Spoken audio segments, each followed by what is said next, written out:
ओम श्री गुरु सत्ताई नमः। सभी को प्रणाम। पिछले वीडियो में हमने सुना प्रेम जब शरीर परिवार तक सीमित रहता है तो उसे मोह कहा जाता है, किंतु जब वो सबके प्रति आत्मीयता के रूप में प्रकट होता है, दूसरों के प्रति जिनसे हमारा कोई संबंध नहीं है उनके प्रति सेवा के रूप में प्रकट होता है, तो उसे ईश्वर के प्रति भक्ति भावना के रूप में सराहा जाता है। जब विश्व मानवता पुकार रही हो तो महापुरुष जीवात्मा को सांसारिक वासना के बंधन से बांधने वाली माया मोह से बचते हैं। वह अपना प्रगति पथ स्वयं प्रशस्त करते हैं। जब मन में विचार आए कि मनुष्यों के लिए, मानवता के लिए, पशु पक्षियों के लिए, प्रकृति के लिए हम क्या करें, हम उन्हें क्या दें, तब समझना चाहिए कि भक्ति भावना का उदय अंतःकरण में हो गया। हमें देना आना चाहिए। जरूरी नहीं है कि हम धन ही दें। हम दूसरों की मदद श्रम दान करके, ज्ञान दान करके, समय दान करके, सेवा दान करके दे सकते हैं। पर हमारा देना तभी सार्थक है जब बदले में हमें कुछ चाह ना हो। यदि हम दूसरों के लिए ये सोचकर कर रहे हैं कि हमें प्रशंसा मिलेगी या वे भी हमारी कभी कोई सहायता करेंगे या फिर हमें स्वर्ग की प्राप्ति होगी, तो फिर तो ये स्वार्थ हुआ, ये भक्ति नहीं है। भक्ति तो निस्वार्थ होती है। आइए इसी क्रम को आगे बढ़ाते हैं। ईश्वर निराकार है।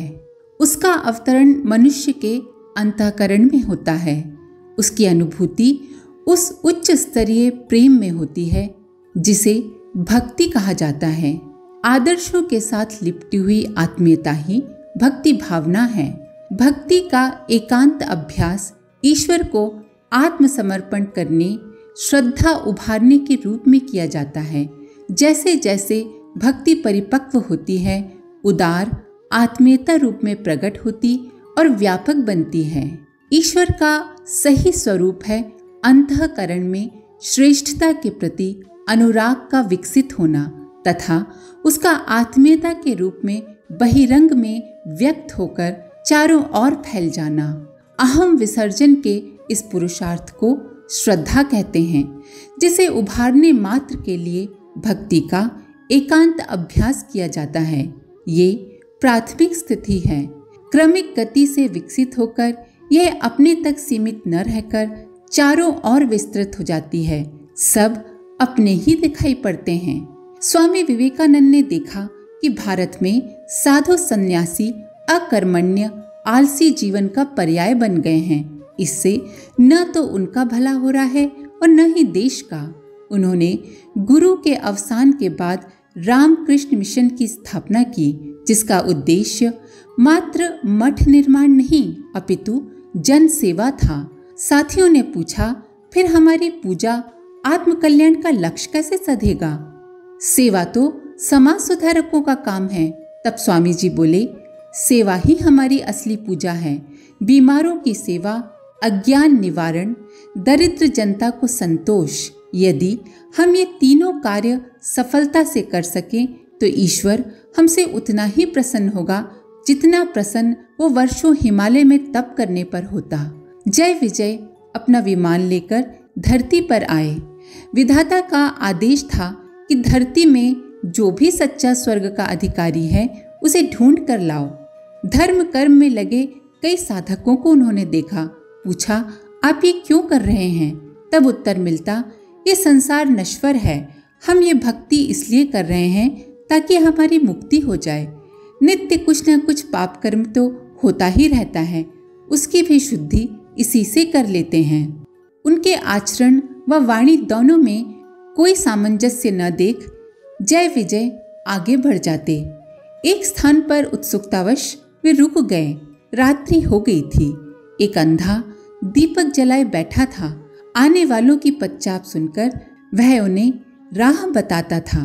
कीचड़ में सने व्यक्तियों के हाथ पैर धुलाकर उन्हें अपने पास विश्राम के लिए बिठाता व भूखे प्यासे को यथासंभव खिलाता पिलाता।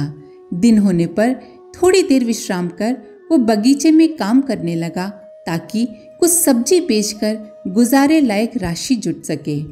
जय विजय ये दृश्य देखकर उससे पूछ बैठे, आप ईश्वर की उपासना नहीं करते? सुबह का समय तो उपासना पूजा के लिए होता है।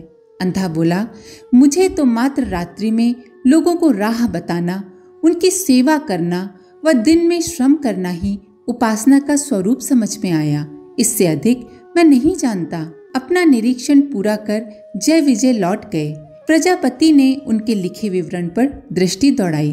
उनकी दृष्टि सब पढ़कर उस अंधे के विवरण पर ही जाकर टिक गई। वे बोले, तुम्हारा विवरण देखकर मुझे लगता है कि वर्तमान में शेष सभी तो आडंबर में लगे हैं। मात्र यही एक अधिकारी है जिसे स्वर्ग लाया जाना चाहिए। जय विजय के मानसिक ऊहापोह को पढ़कर वे बोले, तात, उपासना मात्र जप तप नहीं है। आदर्शवादिता से सेवा भाव से भरे अंतःकरण में ही ईश्वर निवास करते हैं। जब आत्मीयता का क्षेत्र विस्तृत होता है तो विश्व कल्याण हेतु उदार मना अपना जीवन तक उत्सर्ग कर देते हैं। शक्तिशाली वृत्रासुर किसी भी तरह न मारा जा सका। उसके त्रास से सभी देवता भयभीत थे। आखिर ब्रह्मा जी ने बताया कि किसी तपस्वी की अस्थियों के वज्र से ही वृत्रासुर मारा जा सकेगा। उस समय महर्षि दधीची तपस्वियों में प्रसिद्ध थे। इंद्र अन्य देवताओं के साथ दधीची के आश्रम पर गए और साष्टांग प्रणाम करते हुए विनम्रता के साथ अपना मंतव्य उन्हें कह सुनाया। इंद्र ने पहले यद्यपि महर्षि की तपस्या से द्वेष करके उन्हें सताया था, लेकिन महामना दधीची को इसका ख्याल तक नहीं था। उन्होंने कहा कि परमार्थ के लिए, देवत्व की रक्षा के लिए यदि मेरा ये नश्वर शरीर काम आता है तो इसे सहर्ष ले जाओ। और महर्षि ने योग बल से अपना शरीर छोड़ दिया। उससे वज्र बनाया गया और महापराक्रमी दुर्दांत राक्षस वृत्रासुर को मारा गया। त्याग का आनंद स्वर्ग से बढ़कर है। ऐसे भक्त जब भगवान से मांगते हैं तो विश्व के लिए मांगते हैं, अपने लिए नहीं। महाराज रंती देव की प्रचंड तपश्चर्या से जब इंद्रासन डोल उठा तो प्रजापति को उनके सामने प्रकट हो वरदान देने के लिए बाध्य होना पड़ा। उन्होंने कहा, तुम्हारी तपश्चर्या से मैं अत्यधिक प्रसन्न हूँ, चाहो जो वरदान मांग लो। महाराज बोले, देवराज, मैं चाहता हूँ कि सिर्फ मेरे राज्य में ही नहीं बल्कि समस्त पृथ्वी पर कोई भूखा न रहे, कोई पीड़ित शोषित धनहीन न रहे, प्रचुर अन्न धन से सबके भंडार भरे रहे, पृथ्वी हिरण्य गर्भा हो, जन जन के मन में वैर, ईर्ष्या, द्वेष, कलह व दुर्भावनाओं का नामो निशान तक न रहे, पारस्परिक आत्मीयता व सौहार्द बढ़े, कोई रोगी ना हो, कोई दुखी ना हो। यही मेरा भी कर्तव्य है और मुझे इस कर्तव्य के पालन की शक्ति दीजिए। स्वामी रामकृष्ण परमहंस कहा करते थे, त्याग करना, किसी की कुछ सहायता करना उधार देने की एक वैधानिक पद्धति है। जो कुछ हम दूसरों को देते हैं वह हमारी रक्षित पूंजी की तरह परमात्मा के बैंक में जमा हो जाता है। जो अपनी रोटी दूसरों को बांट कर खाता है उसको किसी बात की कोई कमी नहीं रहेगी।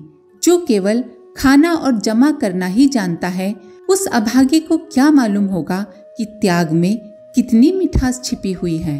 प्रेम ही परमेश्वर है, वह आनंद स्वरूप है।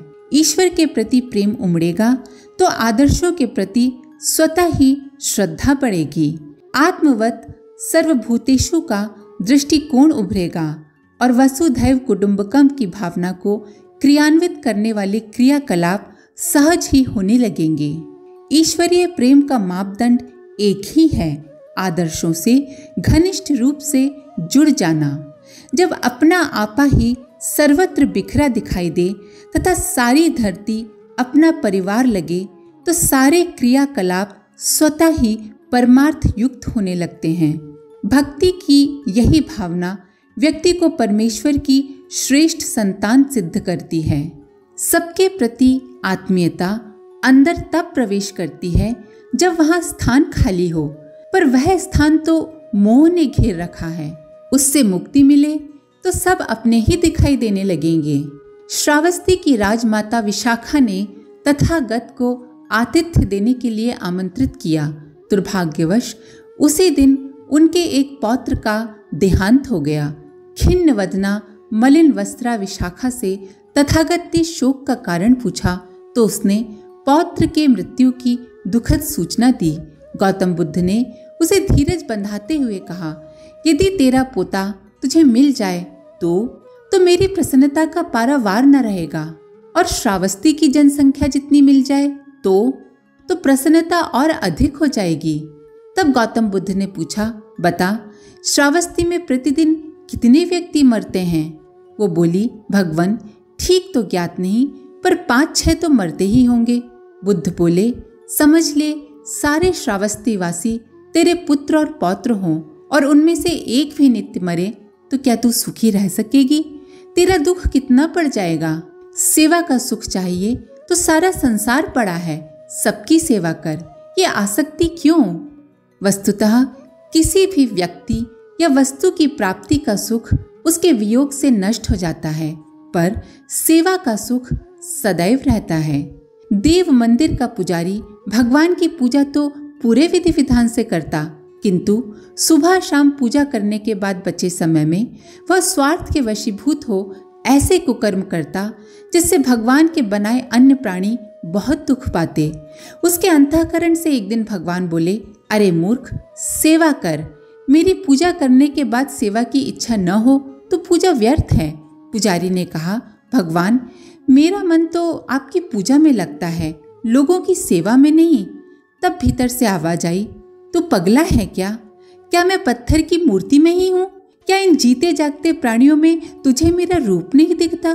पुजारी को सच्चा ज्ञान हुआ कि सेवा ही पूजा की कसौटी है। यदि उपासना करने के पश्चात भी लोक सेवा की भूख न जागे तो समझना चाहिए कि कहीं ना कहीं कोई भूल है। उसने आगे से लोक सेवा को नित्य कर्म में सम्मिलित कर लिया। वसुधैव कुटुंबकम भावना का सच्चा दर्शन महाभारत के पात्र पांडवों में श्रेष्ठ युधिष्ठिर के चरित्र में होता है। धर्मराज ने उनकी कई बार परीक्षा ली। वन में अज्ञातवास की अवधि में धर्मराज ने यक्ष रूप में आकर जब पानी पीने आए चारों पांडवों को मृतवत कर दिया, तब युधिष्ठिर के समुचित उत्तर देने पर वे सभी जीवित हुए। और जब उनसे वर मांगने को कहा गया तो यदि वे चाहते तो गया हुआ राज्य वैभव वापस मांग सकते थे, पर उन्होंने अंतिम वर मांगा, हे भगवान, मैं लोभ, मोह और क्रोध को जीतकर दान, तप और सत्य में प्रवृत्त रहूं। सब पर मेरा एक जैसा स्नेह बना रहे, कभी भी किसी के प्रति दुर्भाव न आए, बस यही वर चाहता हूँ। अंतिम समय में भी धर्मराज ने उन्हें एक बार और परखा।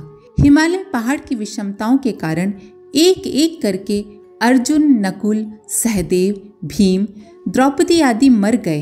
युधिष्ठिर ही आगे बढ़ते रहे। उनके साथ मार्ग में एक कुत्ता भी लग गया और वे अपने उस साथी के साथ ही आगे बढ़ रहे थे।